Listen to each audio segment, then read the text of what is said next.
다 같이 한번 읽어봅시다. 시작. 하나님의 꿈, 나의 꿈. 한 번 더.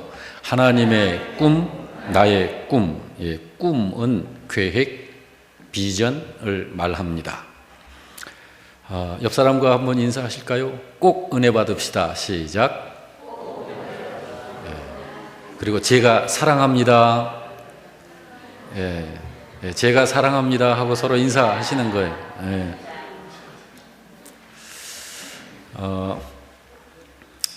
이제 말씀에 좀 집중합시다. 신자들은 아마 전부 그럴 거예요. 나는 성령 받은 사람이고, 그리고 성령님께서 나와 함께 하신다. 맞죠? 그렇게 생각들 하시죠? 맞기도 하고 그렇지 않기도 한 분이 계실 거예요. 혹시 실제로는 성령 받지 못했는데 그냥 지금 예수 믿고 있고 교회 다니고 있으니까 성령 받았다고 생각하는 그런 것은 아니신지요? 이런 부분은 신앙의 믿음의 기초가 되는 아주 중요한 부분입니다. 그래서 신자들은 교회를 통하여 이런 부분을 정확하게 진단해서 거기에 맞는 조치를 취해야 합니다. 그래서 먼저 자신에게 이런 질문을 해보는 것, 그리고 그러면서 말씀을 오늘 참 들으면 좋겠습니다. 각자 나는 성령 받은 사람 맞나? 또 하나, 그래서 나에게는 성령님께서 함께 하시는 사람이 맞는가 하는 거예요. 오늘은 이에 대한 분명한 확인과 진단이 돼서 정확하게 알고 자신을 성령의 사람으로 세우는 가장 복된 시간이 되기를 바랍니다. 오늘 본문의 말씀을 보면 성령 받은 사람이 어떤 사람인지를 말씀해 놨습니다. 본문의 말씀을 다시 한번 읽어볼까요? 오직, 시작. 오직 성령이 너희에게 임하시면 너희가 권능을 받고 예루살렘과 온 유대와 사마리아와 땅끝까지 이르러 내 증인이 되리라. 이 말씀을 보게 되면 한마디로 성령이 임하시면 어떻다고 해요? 한마디로 성령이 임하시면 예수 증인 되리라 라고 하죠. 그런데 그냥 예수 증인은 아니고 권능 받은 예수 증인입니다. 권능 받은 예수 증인. 그런 신자가 성령 받은 신자예요. 엄격히 말하고 분명히 말한다면 어디서든지 예수의 증인하는 사람이 성령 받은 사람인 것입니다. 그래서 성령 받은 신자는 어디서든지 예수의 증인을 하는 거예요. 어디서든지. 여기에서 어떻게 표현을 했나요? 예루살렘에서도, 온 유대에서도, 사마리아에서도, 땅끝 어디서든지에서도. 자, 그렇다면 여러분, 반대로 성령 받지 않은 신자에게서는 어떤 모습이 있는 걸까요? 예수 증인하지 않습니다. 당연히 권능도 없는 거고요. 그렇습니다. 진정 성령님께서 임하신 신자에게서는 예수 증인하는 모습이 있습니다. 여러분, 여기 성령이 너희에게 임하시면 너희가 권능을 받고라고 그러죠. 하나님께서 성령께서 임하여 계신 신자에게 권능이 있게 하셨거든요. 성령 받은 신자 중에 권능 없는 신자는 없습니다. 왜냐하면 성령님 그분 자체가 권능자시니까요. 그분 자체가 전능하신 하나님이세요. 전능자가 이미 함께하고 전능자와 연합되어 있기 때문에 성령 받은 사람은 권능이 있습니다. 권능이 함께하는 거예요. 여러분, 성령께서 임하여 계신 신자에게 하나님이 권능이 있게 하신 건 이유가 있습니다.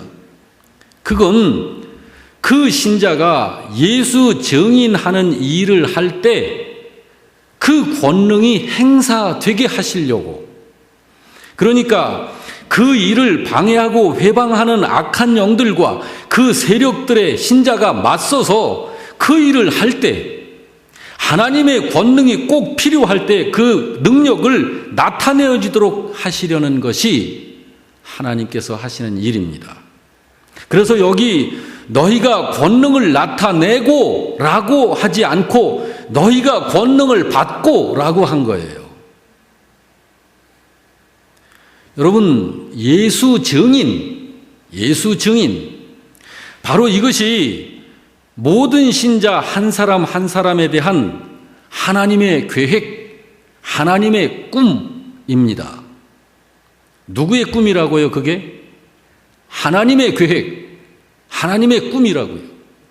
신자 한 사람 한 사람을 다 예수 증인 되게 하는 것, 예수 증인 만드시는 것, 그게 하나님의 꿈이에요. 여러분, 신자가 품어야 하는 꿈은 어떤 꿈을 품어야 하는 걸까요? 보기를 드리겠습니다. 좋다고 생각되는 건 아무거나 품으면 좋은 것이다. 자, 또 하나의 보기를 드리겠습니다. 아니다. 크고 높은 것을 꿈으로 품어야 하는 것이다. 그래서 여러분에게는 어떤 꿈이 있나요? 어떤 꿈을 여러분이 비전으로, 희망으로 품고 있습니까? 사람이 품어야 할 꿈은 아무거나 품는다고 되는 게 아닙니다. 품어야 할 꿈이 따로 있습니다. 로마서 12장 3절은 이렇게 말씀합니다. 다 같이 읽습니다. 로마서 12장 3절 시작. 내게 주신 마땅히 생각할 그 이상의 생각을 품지 말라고 그러시죠. 자, 그러면 마땅히 품어야 할 생각, 그게 뭐라는 거예요? 다시 한번 그 후반절을 읽습니다. 3절 후반절 시작. 오직 하나님께서 각 사람에게 나누어 주신 믿음의 분량대로 지혜롭게 생각하라 그러죠. 그게 어떤 생각일까요? 그게 어떤 꿈일까요? 행복해지려는 꿈? 부자 되려는 꿈? 대박 나려는 꿈? 다 좋습니다. 부디 그런 것들이 여러분들에게 모두 이루어지기를 바랍니다. 행복해지세요. 부자 되세요. 대박 나세요. 그건 나쁜 거 아닙니다. 그런데 거기서 그치지 말고 꼭 하나의 꿈을 더 품으시길 바랍니다. 그게 하나님의 꿈입니다. 이게 하나님의 꿈이에요. 하나님의 꿈이 없으면 다른 꿈들은 전부 다 가치가 없는 거예요. 비눗방울 같은 것이 돼버리고 마는 거예요. 그건 우리가 세상을 경험하면서 늘 확인하면서 살잖아요. 그래서 굳이 설명을 하지 않아도 이미 우리는 알고 있습니다. 하나님의 꿈이 없는 그냥 나의 세상을 향한 그 꿈들은 별 가치가 없다라고 하는 것을 이미 우리는 다 알고 있어요. 실화입니다. 한 할아버지가 70 가까이 되신 할아버지가 로또 복권에 당첨됐습니다. 외국 이야기입니다. 실제로. 그런데 그분이 로또 1등에 당첨됐으니까 최하 수십억, 많게는 수백억입니다. 그거를 받았어요. 그런데 써보지도 못하고 돌아가셨어요.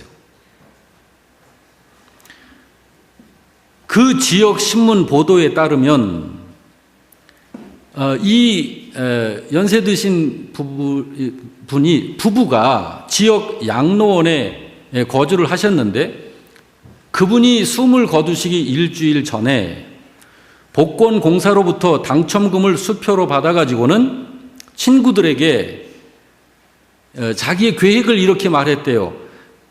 여러분, 그 외국인들은 트럭을 그렇게 선호합니다. 트럭.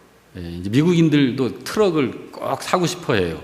그래서 새 트럭을 장만할 계획을 이제 가지고 앞으로 하고 싶은 일들을 이것도 하고 싶고 저것도 하고 싶고 근데 다 할 거야 하면서 친구들한테 복권을 맞았으니까 아주 흥분이 돼 있었대요. 그렇지만 그는 그로부터 일주일 후 돈을 단 한 푼도 사용해 보지도 못하고 조용히 세상을 떠났습니다. 허무하죠.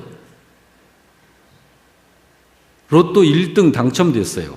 이 할아버지의 꿈이 뭐였죠? 첫째, 새 트럭 사는 거고, 둘째, 그 트럭 사가지고 가보고 싶은 거 다 여행하면서 즐기겠다는 그런 꿈이었어요. 근데 돌아가셨어요. 이런 게 허무한 꿈이에요. 이 할아버지의 꿈, 여러분, 그러면 이 할아버지가 복권 당첨되기 전에는 그나마 아무 꿈도 없었어요.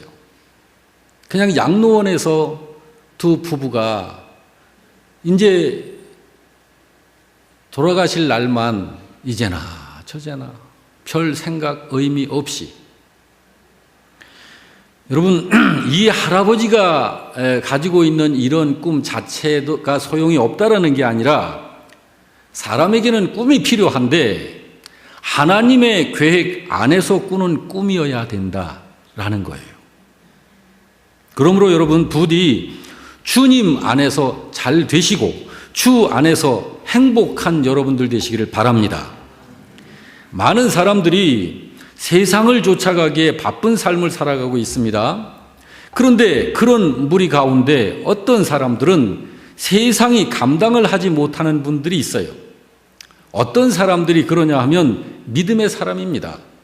믿음의 사람은 진정한 믿음의 사람, 그냥 명목상 믿음의 사람 말고 진정한 믿음의 사람은 세상이 감당 못해요. 내가 세상을 감당 못하는 게 아니라 세상이 그를 감당을 해내질 못한다고. 하나님의 약속을 믿고 순종하며 하나님의 약속을 기대하고 사는 사람, 그런 사람을 믿음의 사람, 비전의 사람, 하나님의 꿈의 사람이라고 그럽니다. 믿음으로 사는 사람에게는 꿈이 있습니다. 소망이 있습니다. 비전이 있습니다. 그러므로 그런 사람은 좌절하거나 절망하지 않습니다. 당연히 패배하지 않고 인생을 삽니다. 승리의 삶을 삽니다. 한 도시에 큰 화재가 발생했습니다. 모두 비탄에 빠져 있을 때 한 조그마한 가게에 이런 글이 나붙었어요. 우리 가게가 이번에 몽땅 불에 타버렸습니다. 그러나 우리의 비전은 아직 타지 않았습니다. 그래서 우리는 내일부터 정상 영업을 하겠습니다. 왜냐하면 우리의 꿈은 하나님의 뜻을 이루기 위한 것이니까요. 라는 글귀가 창문에 붙은 거예요. 이게 신자가 품어야 할 꿈이에요. 말하자면 그런 꿈을 품으면 비록 지금 끼니를 제대로 잊지를 못하고 변변한 방 한 칸이 없다 해도 그에게는 희망이 있는 거예요. 왜 그렇습니까? 그 꿈은 하나님께서 이루어 주실 것이기 때문에 그렇습니다. 여러분, 하나님이 허락하시지 않는 꿈은 아무리 꿈을 꾸어도 보장이 없는 거예요. 그건 요행일 뿐이지 되면 천만다행이고 안 되면 그만이고. 여러분, 이게 무슨 꿈이에요? 그건 꿈 아니에요. 하나님의 꿈 바깥에서 꾸어지는 그 꾸는 그런 비전은 그거는 꿈 아니에요. 그건 허망한 것일 뿐이에요. 이루어진다 할지라도 하나님 앞에서는 아무 가치가 없어요. 제가 2주 전에도 말씀을 드렸습니다마는 대한민국에서 가장 돈 많은 사람 이건희 씨의 부인 홍라희 씨가 요즘에 뭐라고 했죠? 뭐라고 그러면서 전부 자기가 권력으로 가지고 있었던 지분들을 전부 포기하지 않습니까? 다 내려놓고 싶다. 그러면서 전부 다 내려놓잖아요. 아무 권리가 없는 자로 돌아가잖아요. 자연인으로. 왜 그럴까요?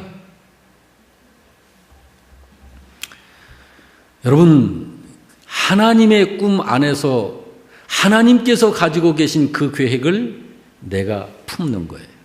그러면 그 꿈은 반드시 이루십니다. 예. 그러나 여러분, 이런 꿈도 있습니다.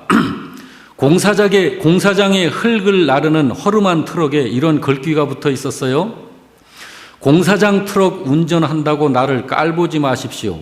이래봬도 큰 딸은 이화여대에 다니고 작은 아들은 서울대학에 다니고 있습니다. 공사장 트럭에. 여러분, 이런 꿈도 꿈이기는 합니다만 이런 꿈은 보장 없는 꿈일 뿐이에요.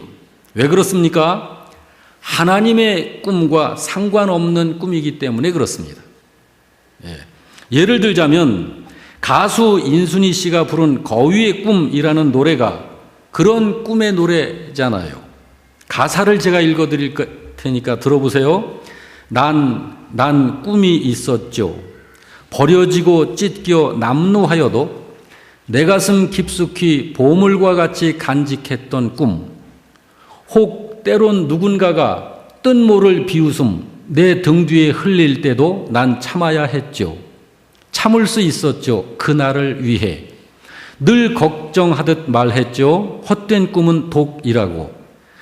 세상은 끝이 정해진 책처럼 이미 돌이킬 수 없는 현실이라고. 그래요. 난 꿈이 있어요.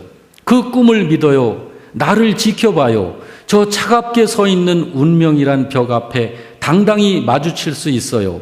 언젠가 나 그 벽을 넘고서 저 하늘을 높이 날 수 있어요. 이 무거운 세상도 나를 묶을 수 없죠. 내 삶의 끝에서 나 웃을 그날을 함께해요. 라고 하는 거위의 꿈이라는 그 노래의 가사입니다. 사람들이 이 노래를 좋아하죠. 왜냐하면 꿈과 희망을 품게 하는 노래이기 때문에 그래요. 그런데 비록 그 꿈이 이루어진다는 보장이 없다 해도 지금 그 꿈을 마음에 품고 용기를 내고 인내할 수 있다는 사실 때문에 세상 사람들이 이 노래를 좋아하는 거예요. 그렇지만 그 꿈이 보장이 있나요? 그것이 하나님의 계획과 하나님의 꿈과 무슨 관계가 있어요? 그런 꿈 말고 여러분, 사람이 품어야 할 하나님의 꿈이 있습니다. 그건 하나님의 꿈을 믿음 안에서 나의 꿈으로 품어야 하는 거예요. 그게 맞는 것이, 왜냐하면 하나님께서 저를 이 세상에 보내실 때 저에 대한 하나님의 계획이 있으셔요. 그게 하나님의 꿈이거든요. 그 꿈을 품어야 비로소 저인 것입니다. 우리 모두가 다 마찬가지예요. 하나님은 이 세상에 대한 하나님의 꿈을 한마디로 표현해 놓으셨죠. 성경에다가. 하나님의 꿈을 하나님의 계획이라고도 그러고 하나님의 뜻이라고도 하는데, 사람은 하나님의 계획을 꿈으로 품고 그 꿈을 향하여 살아야 하는 것입니다. 왜 그러냐면 사람을 지으신 분이 하나님이시고, 저를 짓고 여러분을 지으신 분이 하나님이시고, 하나님께서 사람을 지으실 때에 사람에 대한 하나님의 계획을 그에게 두고 계시기 때문에 그렇습니다. 그러므로 사람은 하나님의 계획에 의한 존재예요. 하나님의 계획과 무관한 존재가 아니라고. 그렇기 때문에 사람은 하나님의 그 계획하심에, 하나님께서 계획하신 그 계획이 성취되어지는 그 여부에 의해서 온전한 사람이 되어져 가기도 하고 완전한 사람이 되어져 가기도 하는 거예요. 인생의 막바지를 다 가가지고 도대체 나는 뭘 산 거지? 인생이 뭐지? 라고 하는 허무에 사로잡혀가지고 인생 자체를 참 후회하는 이런 사람들이 세상에 참 많아요. 자기를 못 찾은 거예요.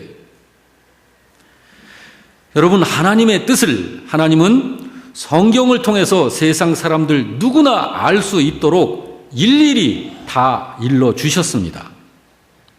자, 예를 들자면 이런 거예요.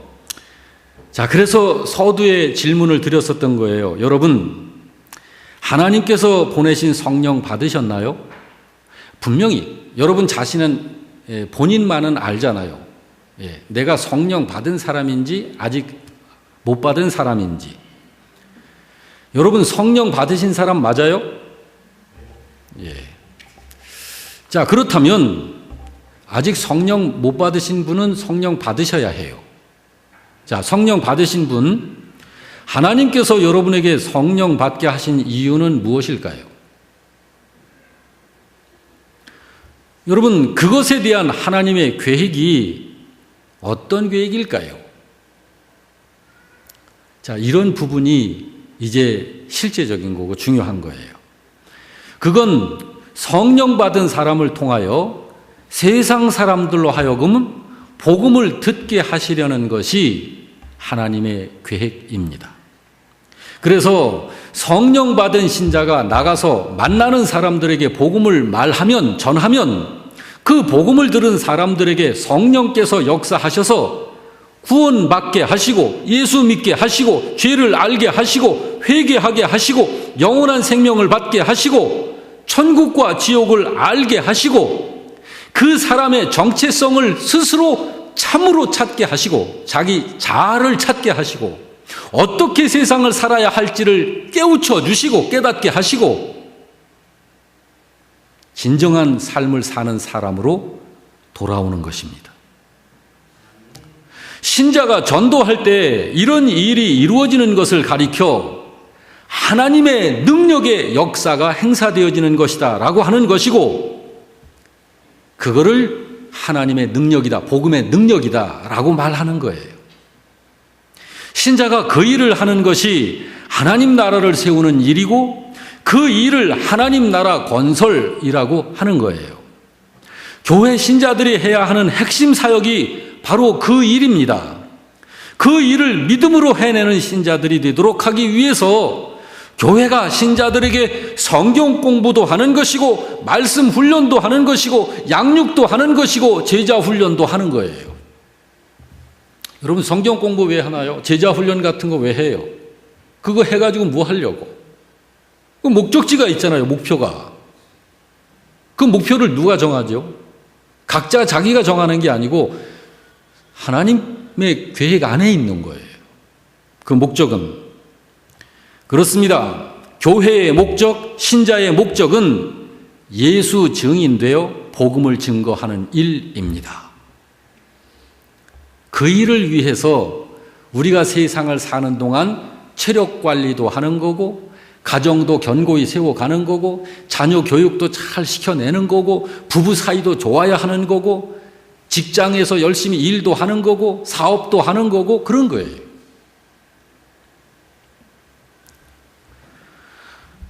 예수를 믿고자 하는 사람들에게 주님께서 말씀 주셨잖아요. 마태복음 4장 19절에. 자, 다 같이 읽어볼까요? 말씀하시되 나를 따라오라. 내가 너희를 사람 낚는 어부가 되게 하리라 라고. 오늘 본문의 말씀 역시 마찬가지잖아요. 오직 성령이 너희에게 임하시면. 자, 성령이 임하게 되면 어떻게 된다고 그래요? 분명히 말하잖아요. 너희가 권능을 받고 예루살렘과 온 유대와 사마리아와 땅끝까지 이르러 내 증인 되는 거다. 그러므로 생각하기를 성령 받았다 하면서 예수 증인하지 않는다면 그 사람은 성령 받은 의미가 없는 신자잖아요. 성령 받았다면서 예수 증인하지 않고 산다면 성령 받은 의미가 뭐예요? 그거 진짜 맞아요? 성령 받은 거? 또 다른 예를 들자면 여러분 구원 받으셨죠? 여러분 구원 받으셨죠? 그렇다면 하나님이 여러분을 구원시켜내신 이유가 있지 않을까요? 그냥 구원시켜내요? 아무 이유 없이 그냥? 뭐 당연히 살게 하려고, 영생 주시려고죠. 하나님께서 성경에 그걸 일러주셨잖아요. 디도서 2장 14절에. 자, 다 같이 시작. 그가 우리를 대신하여 자신을 주심은 모든 불법에서 우리를 속량하시고 우리를 깨끗하게 하사 선한 일을 열심히 하는 자기 백성이 되게 하려 하심이라. 그냥 하나님 백성 아니에요. 선한 일을 열심히 하는, 그 선한 일이라는 게 뭘까요? 하나님의 계획을 동역하는 일. 하나님께서 이 세상을 거룩한 하나님 나라로 변화시키내시려고 하는 게 하나님의 계획이잖아요. 그 일에 동역하여 열심히 하는 하늘나라의 백성이 되게 하시기 위해서 하나님께서 친히 사람의 몸을 입고 이 땅에 오셔서 우리를 대신하여 자신을 내놓으신 것이다. 한마디로 얘기해서 여러분과 저를 대신해서 주님이 십자가에 죽으신 것은 그 일을 위해서 그렇게 하신 것이다. 여기 예수 믿는 신자가 열심히 해야 하는 그 선한 일, 그것이 오늘 우리들에게 있어서는 예수 증인하는 일이에요. 그게 말로도 하고 삶으로도 하고 나가서도 하고 전화로도 하고 편지로도 하고. 그래서 우리 자신이 아예 예수님의 향기가 되고 우리 자신이 아예 예수님의 편지가 되고 다른 사람이 나의 삶을 살아가는 모습을 볼 때 참 굉장히 저 사람처럼 살고 싶어.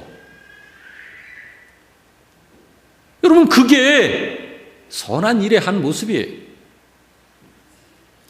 예수 믿고 성령 받았다면서 예수 증인하지 않는 건 가짜잖아요. 종이라고 하면서 울려지지 않는 종은 그게 무슨 종이겠어요? 신자들에게 있는 이 사명은 그것이 세상에 대한 하나님의 절대적인 목적이기 때문에 성경에는 사복음서의 전부를 그걸 이야기해 놨어요. 한번 확인해 볼까요? 마태복음 28장 18절 이하에 다 같이 시작. 예수께서 나와 말씀하여 이르시되 하늘과 땅의 모든 권세를 내게 주셨으니 그러므로 너희는 가서 모든 민족을 제자로 삼아 아버지와 아들과 성령의 이름으로 세례를 베풀고 내가 너희에게 분부한 모든 것을 가르쳐 지키게 해라. 그러면서 그렇게 그 일에 순종하여 지켜 사는 신자에게 세상 끝날까지 내가 함께 하겠다라고 하신 거잖아요. 그냥 예수 믿기만 하면 주님이 함께 하셔? 이 세상에서는 안 그래요. 천국에는 가짜가 없고 진짜만 있고 이 세상에서는 가짜와 진짜가 섞여 있다니까요. 그러니까 어떤 게 가짜 신자냐? 예수 증인하지 않는 신자가 가짜예요. 마태복음에서도 분명히 이렇게 말씀하고 있고 마가복음 16장 15절은 뭐라고 그럽니까? 다 같이 시작. 또 이르시되 너희는 온 천하에 다니며 만민에게 복음을 전파하라. 왜? 이게 뭐기에? 이게 신자의 사명이에요. 하나님이 이것을 하라고 이 일을 위해서 가장 중요한 이 일을 잃어버리면 안 돼요. 여러분, 제가 이렇게 자꾸 이 가래가 나오고 또 기침을 하고 콧물 나고 하는 거 병원을 1, 2년 다녔을까요? 오래 다녔어요. 정밀검사, 폐 전부 다 찍었어요. 근데 원인을 몰라요. 폐도 깨끗하고 건강하고 아무 이상이 없대요. 그런데 기침을 하는데 뭔가 원인이 있겠죠. 근데 그걸 병원에서 못 찾는다고. 그래도 저는 병원 가요. 왜 갈까요? 그냥 기침 안 하는 게 목적이 아니라 제가 하나님의 일을 하는데 예수 증인하는 그 일을 하는데 이게 너무 지장이 많아. 이게. 그러니까 그 일을 위해서 기침을 좀 고치려고 제가 병원을 그렇게 찾아요. 여러분들이 저를 위해서 기관지에 좋다, 뭐에 좋다 다 이렇게 해주셔서 제가 그 정성껏 다 먹어요. 그런데도 이거거든요. 누구는 쉽게 그래요. 그거 기도해야 나을 병이구먼. 제가 기도 안 하나요? 하지요. 그런데 저와 비슷한 증세로 그렇게 고생했던 어떤 분이 어느 병원을 가서 고쳤대요. 그거는 뭐 알러지도 아니고 뭣도 아니고 뭐 감기도 아니고 뭐 폐나 이런 또 무슨 결핵도 아니고 사람의 이 얼굴에 이 얼굴 이 표면 그 속에 이 골격 거기에는 구멍들이 참 많다고 그럽니다. 그런데 그 구멍들에 거의 사람들이 염증들이 많이 잡혀 있대요. 그런 것들로 인해서 이제 이런 현상이 나타나는데 그것을 찾아낸다라는 거예요. 그래서 서울에 제 친구가 거기를 다녀와 가지고 그 이야기를 해요. 그 병원 이름이 머리앤코. 머리앤코. 근데 그 치료비가 너무 비싼 거야. 그 한 번 치료받는데 약 몇백만 원이 들어요. 그래서 한 번 받는 데가 아니라 그 치료를 하려면 한 10번 정도를 거기서 계속 씻어내고 이 작업을 한대요. 그런데 그 비용이 몇백만 원이 든다는 거예요. 그래서 거기는 이제 제가 못 가고, 그래가지고 또 이제 저는 나름대로 이렇게 이제 병은 소문내라고 그러잖아요. 그래가지고 이제 이런저런 사람들 이렇게 이야기하고 그러면 요 평택의 성모병원에 그 이 순환기 쪽, 뭐 호흡기 쪽인가 뭐 거기에 연세가 좀 지긋하신 그 의사분이 계시대요. 그분한테서 고쳤다는 정보를 제가 입수를 했어요. 그래가지고 제가 평택 성모병원을 좀 한번 가보려고 그럽니다. 여러분, 자, 우리의 목적이 바로 하나님께서 가지고 계신 그 계획을 나의 비전으로 품고 그 일을 위하여 건강 관리도, 체력 관리도, 음식 먹는 것도, 가정 분위기를 만드는 것도, 내가 생각하는 것도, 말하는 것도, 일하는 것도, 경제적이고 재정적인 것도, 모든 것을 그 하나님의 비전을 위하여 하는 거예요. 거기에 하나님이 함께 하시는 거죠. 누가복음 24장 46절 이하는 또 뭐라고 그래요? 다 같이. 또 이르시되 이같이 그리스도가 고난을 받고 제3일에 죽은 자 가운데서 살아날 것과 또 그의 이름으로 죄사함을 받게 하는 회개가 예루살렘에서 시작하여 모든 족속에게 전파될 것이 기록되었으니 너희는 이 모든 일에 너희는 이 모든 일에 뭐다? 증인이다. 이번에 최순실 사건으로 인해서 증인들이 많이 섰잖아요. 증인. 여러분과 저는 하나님 나라의 증인, 예수 증인. 예수 증인 하는 것이 그게 우리에게서 그게 있어야 되는 거죠.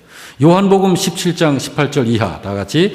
아버지께서 나를 세상에 보내신 것 같이 나도 그들을 세상에 보냈다. 21절 예수께서 또 이르시되 너희에게 평강이 있을지어다. 아버지께서 나를 보내신 것 같이 나도 너희를 세상으로 보내노라. 그래서 교회적으로 어떻게 하면 여러분 개인적으로 신자들 중에 보면은 늘상 기회가 되든지 안 되든지 전도하면서 사는 신자분들이 계셔요. 그런데 그렇지 못하신 분들도 많이 계시죠. 그러므로 교회에서 전교인이 같이 전도를 하자라고 하는 이런 걸 좀 시행을 하는 거예요. 그나마 전도를 좀 하게 하려고. 예. 복음을 전하라는 것이에요. 누구에게? 누구에게나. 모든 민족, 온 천하 만민, 모든 족속, 세상에 나가서 어디서나 누구에게나. 여러분, 우리 교회가 그래서 제가 이제 그 친구 목사님들 이렇게 만나고 또 연합회 가면 이제 교파를 초월해서 목회자들 만나고 그래요. 그러면은 그분들이 우리 교회 전도지 같은 것들을 이렇게 보고 여러분 이 지역에 목사님들도 많이 섞여 살아요. 그럼 이제 우리가 전도하고 그러면 우리 전도지를 봐. 그리고 이제 가끔 만나면 영락교회 전도 열심히 하시대요. 막 이제 그런 인사를 해요. 요즘에 전도하지 않는 교회들이 그렇게 많아요. 해도 안 되니까.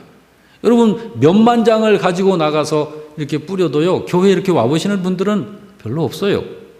그럼 효과가 없잖아? 그러면 이렇게 노력을 하고 에너지를 쏟아서 재정을 투자해서 할 필요가 있나? 그러고 안 하는 거예요. 그러나 여러분, 우리 교회는 이렇게 생각하십시다. 몇만 장이 아니라 몇십만 장을 우리가 이렇게 지역에 해서라도 그 중에 단 한 분이라도 그 전도지를 보고 회개하고 돌아오게 될 수 있다면 그 영혼을 위해서 우리는 몇십만 장이라도 뿌려야 돼요. 왜 그럴까요? 몇십만 장의 전도지 가치와 그 한 영혼의 가치를 보세요. 주님이 말씀하셨잖아요. 온 천하와 한 생명을 바꿀 수 없다. 그러니까 우리는 전도하라는 것이 교회의 하나님의 명령이고 신자들에게 하신 명령이고 우리는 그 일을 해야 하고. 이제 전도하는 방법을 보겠습니다. 전도하는 방법은 세 가지예요. 첫째, 몸으로 직접 전도합니다. 둘째, 기도로 전도합니다. 셋째, 물질로 전도합니다. 자, 몸으로 직접 하는 전도는 전도에 직접 동참하는 거예요. 둘째, 기도로 하는 거, 전도만을 위한 별도의 기도를 하는 거예요. 그 다음에 물질로 하는 거, 전도와 선교와 구제만을 위한 별도의 헌금을 하나님께 드리는 거죠. 이 중에서 가장 탁월한 전도가 어떻게 하는 걸까요? 그래서 전도에는 크게 분류를 둘로 이렇게 나눌 수 있어요. 하나는 부분 전도가 있습니다. 또 하나는 온전한 전도가 있습니다. 자, 부분 전도는 뭡니까? 조금 아까 말씀드린 그 세 가지 중에 한두 가지를 하는 거예요. 그건 부분 전도입니다. 온전한 전도는 전도를 위해 헌금하고 전도를 위해 기도하고 전도에 직접 동참하는 거예요. 그것이 온전한 전도입니다. 여러분, 전파해야 할 복음의 내용은 누구든지 회개하고 그리스도이신 예수를 믿으면 구원받는다라고 하는 내용을 말하는 거죠. 자, 여러분, 교회 밖 우리 주변에는 우리를 필요로 하는 형제 자매들이 있습니다. 아직 회개하고 돌아오지 못한 형제 자매들입니다. 지금 그들은 알지 못합니다. 우리의 필요를 느끼지도 못해요. 그래서 우리가 더 나가야 되는 거예요. 그들이 필요를 느끼면 자기 발로도 들어오겠죠. 그렇지만 그들은 필요를 못 느껴요. 그렇지만 아직 돌아오지 못한 택함받은 영혼들이에요. 그러므로 우리가 나가는 것입니다. 우리가 그들이 알지를 못하고 있다 해도 우리가 나가야 하는 이유는 우리가 나가야만 저들이 복음을 접할 수 있기 때문입니다. 세상 사람들 속에는 택함받은 사람들이 섞여 있습니다. 그들이 회개하고 주님께 돌아올 수 있는 길이 우리가 전도하는 길이 유일합니다. 그렇기 때문에 우리가 나가야 하는 것입니다. 여러분, 우리가 나가면 택함받은 형제 자매를 만나게 됩니다. 전도 현장에서 택함받은 사람 여부를 우리는 알 수는 없지만 그렇다 하여 나가지 않으면 돌아와야 할 형제 자매를 만날 수조차 없습니다. 세상을 향한 하나님의 뜻을 하나님은 이야기하셨습니다. 하박국 2장 14절에 우리 다 같이 읽습니다. 시작.